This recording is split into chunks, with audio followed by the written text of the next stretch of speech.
So, our absolute favorite, have to do it, we'll probably do it again, is... Absolutely. Why do I keep saying it like that? It sounds so desperate. You can leave that part out. Hey everyone, and welcome back to our channel. I'm sure many of you are getting ready to plan your new year if you haven't already, and maybe are planning trips or any upcoming events that you want to do in the new year.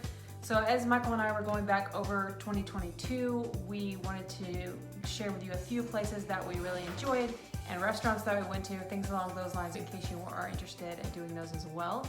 So let's hop into it. We took a ski trip to West Virginia, but the place that we went was really beautiful. So we highly recommend. We stayed at a place called Allegheny Springs where you could like ski right out and ski right in.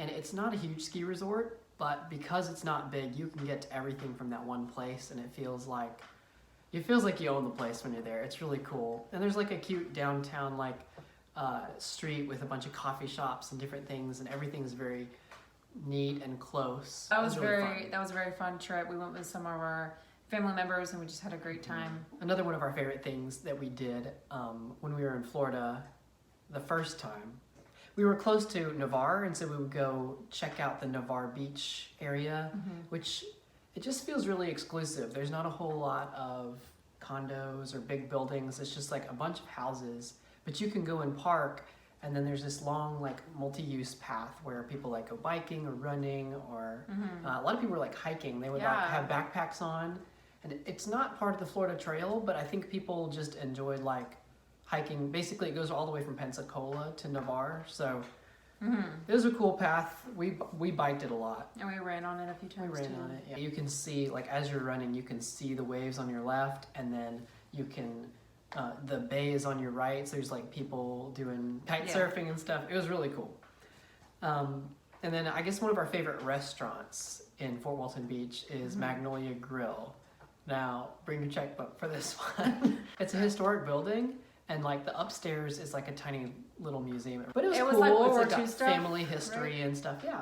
It's World War II. And the person that donated the house like left their family history. There was a bunch of stuff up there. If you're like a connoisseur of that kind of thing, I'm sure you would enjoy pilfering through all of their things. Yeah. There's a musician playing the piano live, and it was really nice. Yeah. Recommend that. When we were in Georgia, one of our favorite things was Kennesaw Mountain. It's like a state park, but it's really well manicured. It's an old battlefield, so like there's all these huge, beautiful rolling green hills that you can just like, and there's paths that run through it, and just Georgia creeks. It just has that like old country feel. Yeah. But also, it's one of the largest mountains in the area of Atlanta, especially, which is mostly just metro, and there's just traffic everywhere. But you get there and you climb this mountain and you feel like you're out in the woods. And when you get to the top, there's a beautiful view of the city skyline. You can see all the way to Stone Mountain if it's a clear day. We love hiking, just so you know. Another hike that we really liked was Mount Yana, which is towards the Blue Ridge Mountains. It's like the first mountain that you come to when you go north from Atlanta. It's shaped like a bell. Or upside, like a bell. So like it's steep on every side, and there's like a cliff side. But anyway, it's a really fun hike, and from the top you can see all the Blue Ridge Mountains kind of laid out in front of you because it's kind of separated from the mountains. And it's not a bad hike. It's maybe like 3 miles, I think, up to the top. I think it was 4 miles. It's 2 up and then 2 back. Oh, it's 4 miles round trip.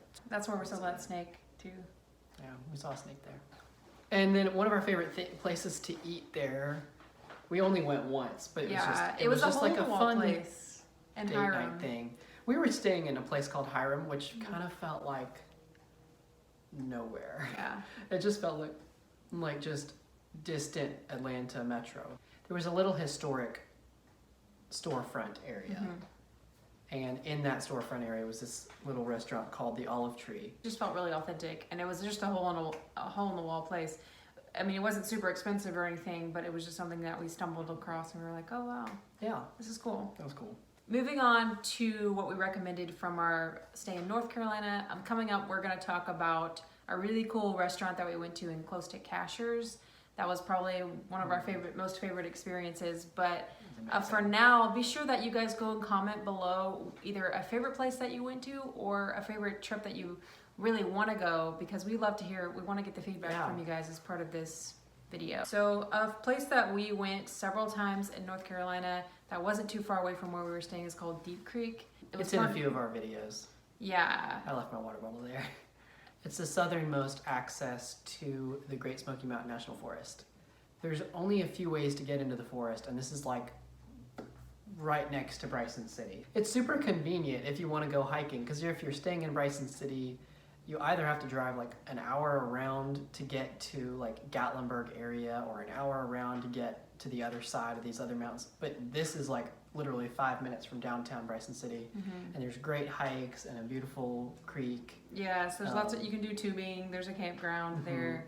But it was convenient for us to just go after work and go for a walk or go on a weekend or something. A lot of people were doing fly fishing, which I think that Bryson City is well known for its fly fishing. A couple of restaurants inside Bryson City that there's so many. I feel like I really had to narrow down. But a couple of our favorites, Everett Street Diner, which is kind of like a cafe type of place, which... If you want to go to Everett Street Diner, go early enough for breakfast. For breakfast. 3 times we went, and we tried to get there for breakfast, but they were just switching over to lunch. Yeah, and like 11 o'clock they switch over to lunch, and it's kind of sad. Yeah, once you look at the breakfast menu, it's like, oh. There was no space for anyone waiting inside because so many people wanted to go to this restaurant. It was so popular that they had no sitting waiting time spaces. So you had to sit outside, and people would just go wander off. And then he would come out and he'd have his list, and there was no like text your number or whatever. He would just come and stand on holler. This and just, Margot! He just like as loud as he could. And he would call your name 3 times or 4 times at the top of his lungs, and if you didn't come running, then he would move But it was along so to the funny. next one. We would just sat there, and he would yell, and people would just come running from like literally one of the shops all the way next door. down, like across the river, like from all over this street. People would come running as he would yell. It was super funny. Yeah, it was very entertaining. But the food was really good, and it was kind of unique compared to the other restaurants in the area, which were pretty much just the pub burgers. And then the chocolate shop was famous for its fudge chocolate brownie. That's all we got because it was so good. But they also had like dipped chocolate cones. What was the name of the ice cream? Waffle cones that were homemade and then dipped in chocolate. Yeah, and it was like fudge chocolate ice then cream. Put fudge ice cream inside of that, so it was like chocolate on chocolate on chocolate. Yeah, it was bad. I think we went there a couple times. Gained a few pounds there. But it was worth it because very, very yummy. When we were staying in North Carolina, we took a little side trip to Asheville, and so there were a couple hikes that we really enjoyed over there. We actually did a sunrise hike to Craggy Pinnacle, and that's in our Asheville vlog if you want to actually see it. It was really beautiful. Yes. But highly recommend if you have to do a hike around there. That one's really good. It's short and great views. Chimney Tops is a much harder hike. That one's in Great Smoky Mountain National Forest. Yeah.